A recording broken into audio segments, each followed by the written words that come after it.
Bayangkan, 8 tahun 2 bulan itu jadi oposisi, didiskriminasi, ditindas, diobok-obok, dikacau-kacau ini Demokrat, ya, dengan status sebagai oposisi. Hari ini jadi cebong. Kau suka tidak suka, peran Jokowi itu sangat sentral. Iya. Jadi kalau beliau ini sampai berpihak pada salah satu, ya game is over.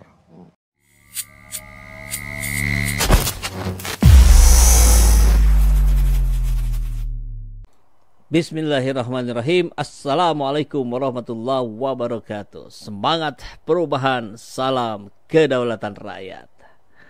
Saya ingat sekali, tempo hari banyak sekali yang berharap para tokoh-tokoh untuk bersatunya cebong dan kampret. Ini saya tidak pernah membahasakan itu sebetulnya secara pribadi, tapi dalam konteks pemberitaan yang disampaikan orang lain, ya mau tidak mau kita harus sebut istilah itu.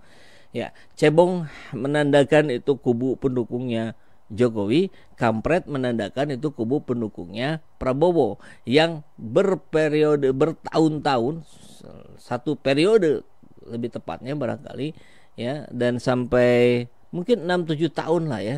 Ini keras sekali ini. Cebong dan kampret ini berseteru, dan hari ini sebetulnya mereka sudah bersatu. Jadi harapan banyak tokoh sudah terpenuhi. Hanya sayangnya konteksnya berbeda. Cebong dan kampret hari ini bersatu dalam kehinaan.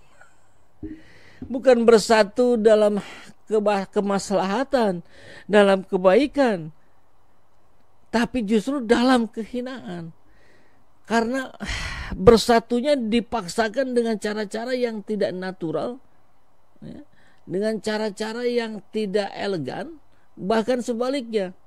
Ini mencederai konstitusi, mencederai akal sehat rakyat hari ini. Ini disampaikan oleh siapa? Oleh LBP. Jika, katanya nanti kita lihat videonya ya, jika Jokowi berpihak kepada salah satu, sudah sekarang berpihak ke kampret di Jokowi, pimpinan cebong tertinggi kalau pakai istilah begitu ya, melabuhkan pilihannya kepada kampret. Indikatornya begitu, indikator kuatnya begitu ya. Kemarin setelah Golkar mendeklarasikan Gibran menjadi cawapresnya Prabowo, langsung Erlangga menghadap ke Jokowi di istana. Ya bagaimana nggak didukung? Pimpinan kampret itu wakilnya adalah anaknya pimpinan cebong, kan begitu. Jadi Pak Baliut, untunglah kita rakyat pendukung yang berakal sehat sudah mengalihkan dukungannya pada yang benar, pada yang hak, pada yang mengusung perubahan untuk perbaikan negeri ini, bukan melanjutkan segala sesuatu yang telah gagal selama ini. Gitu ya. Jadi sayang sekali. Bahkan sebetulnya di beberapa saat yang lalu SBY yang sekarang viral nih, trending juga pembahasannya, menyatakan keprihatinannya bahwa MK memang tidak eksplisit menyebutkan MK melanggar konstitusi, tapi kalau kita baca satu kalimat utuhnya, ya dia kurang lebih menyatakan bahwa hari ini MK sudah melanggar konstitusi. Hari ini pagarnya sudah memakan tanaman.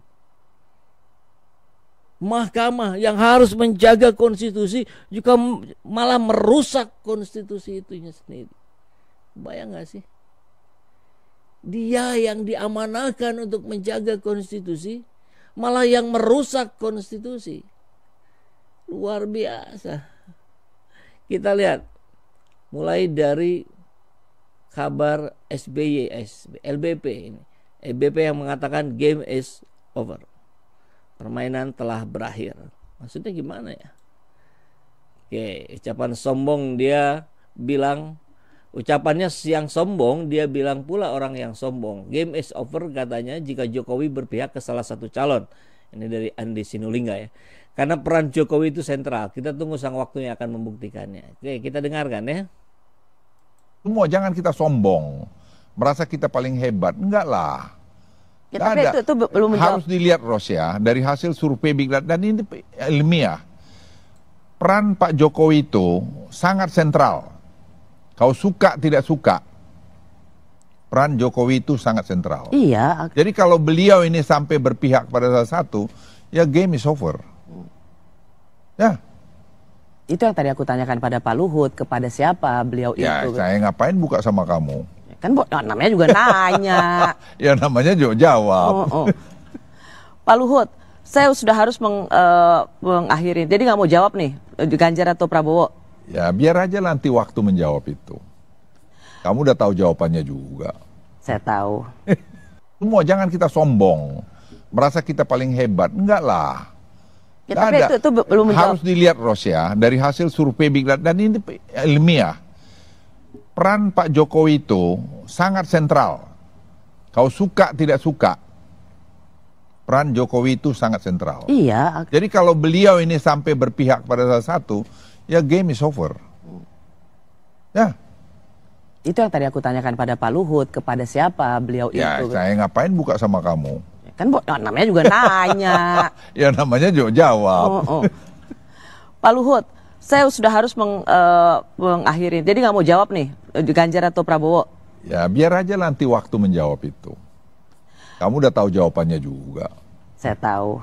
Nah, sebenarnya mereka tahu sendiri, katanya sudah tahu. Apa kabar LBP ya? Katanya sudah mulai pulih. Cuman soalnya LBP sakit aja kita nggak tahu kebenaran persisnya bagaimana. Kan tidak ada fotonya, videonya nggak ada. Itu yang ada itu edit-editan, hoax-hoax ya, jangan percaya. Terus sekarang sudah pulih pun belum juga kelihatan. Jadi nggak tahu nih kebenarannya bagaimana. Tapi yang pasti kalimat yang dengan cara sombong menyatakan jangan sombong itu ya seperti orang bukan sombong ya. Tapi kalau bukan karena gua nggak jadi tuh orang. Jadi kayak begitu kan. Bukan sombong itu artinya menandakan kesombongannya. Kan seperti barusan disampaikan, Jokowi itu sangat sentral. Jadi kalau Jokowi sudah berpihak ke salah satu, game is over. Permainan berakhir itu bisa menandakan dua hal. Satu, hancurnya demokrasi kita. Atau yang kedua, jadi itu barang. Siapa yang dipilih Jokowi, jadi itu barang. Bahkan siapa Denny Siregar pun sampai bilang, sudahlah nggak usah ada pemilu, udah pasti kok pemenangnya Prabowo Gibran, sudah disetting sedemikian rupa.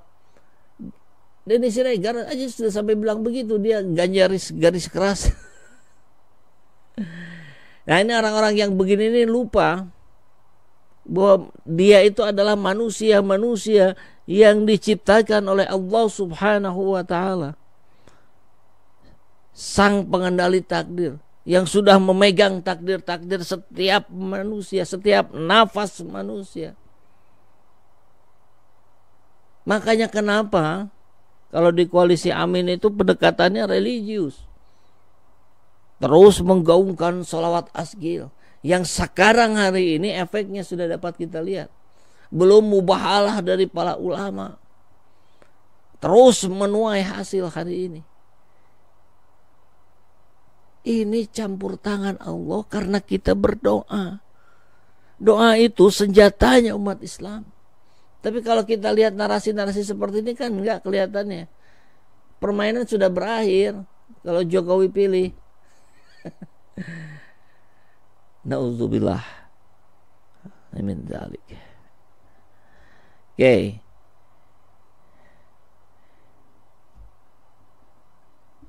Itu orang yang di video masih hidup nggak? Waduh, alhamdulillah sudah games. Baguslah kalau begitu, ambil manfaatnya. Baik. Oke, kita lihat sekarang yang berikutnya. Ini kader Demokrat yang kerepotan, Ya, tapi itu kesulitan untuk menawarkan gagasan, ide dan sebagainya. Kenapa? Karena berbulan-bulan ke belakang itu mereka sudah menggandengkannya dengan Anies Baswedan. Jadi mencak-mencala sekarang. Caleg-caleg Demokrat di daerah kesulitan, kerepotan. Bagaimana saya harus mengambil hati rakyat? Yang saya dukung selama ini, yang saya support, yang saya tempel Anies Baswedan malah nggak jadi. Malah memilih orang yang selama ini membuli habis-habisan, merusak habis-habisan Demokrat. Kan begitu. Kita masih ingat sekali bagaimana Demokrat mau dijegal oleh penguasa. Sekarang dia mendukung anaknya penguasa. Gimana logikanya? Kasihan sekali Demokrat hari ini ya. Saya menaruh simpati. Harusnya memang balik kanan saja, dukung kembali koalisi Amin. Ya mumpung tanda tangan ketum Demokrat ini belum masuk ke KPU. Saya kasihan, anjlok, habis Demokrat kalau tetap berada di koalisi Indonesia Maju. Jadinya bukan koalisi Indonesia Maju, koalisi Indonesia mundur. Ya, coba kita lihat ya, kasihan banget ini.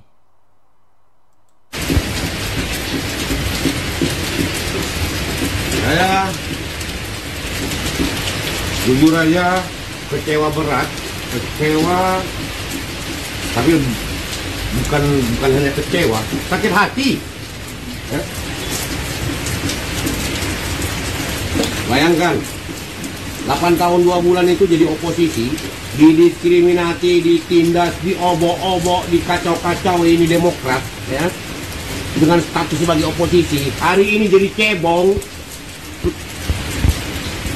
Ketum, tolong Ketum, ingat bagaimana sakitnya kita bertahan, berusaha untuk bangkit selama 8 tahun ini. Politiknya politik, dinamik fleksibel itu ya oke, nggak ada masalah. Tetapi persoalan sakit hati yang telah mendera dan kita rasakan, dan bagaimana seluruh kader Partai Demokrat Indonesia yang betul-betul loyalis Demokrat dan loyalis Pak SBY dan Ketum, tolong hargailah perasaannya, termasuk saya. Tiba-tiba kita jadi cebong. Bagaimana kita menahan derita ya ketika Muldoko mengobok-ngobok yang sangat jelas kita tahu Muldoko itu siapa. Lalu hari ini kita berada di wilayah itu, apa alasannya bahwasannya tidak ada kaitan itu semua? Belum lagi diskriminasi yang lainnya, Ketum. Sangat menyakitkan sekali. Sedih, Ketum. Saudaraku mungkin yang sudah duluan mengikrarkan diri menjadi calon legislatif dengan mensandingkan Anies menjadi calon presiden, tentunya mereka juga hari ini bimbang bingung, peang kepala mereka. Begitu banyaknya kader Demokrat yang anti terhadap sebutan cebong and kampret. Hari ini kita jadi kampret and cebong.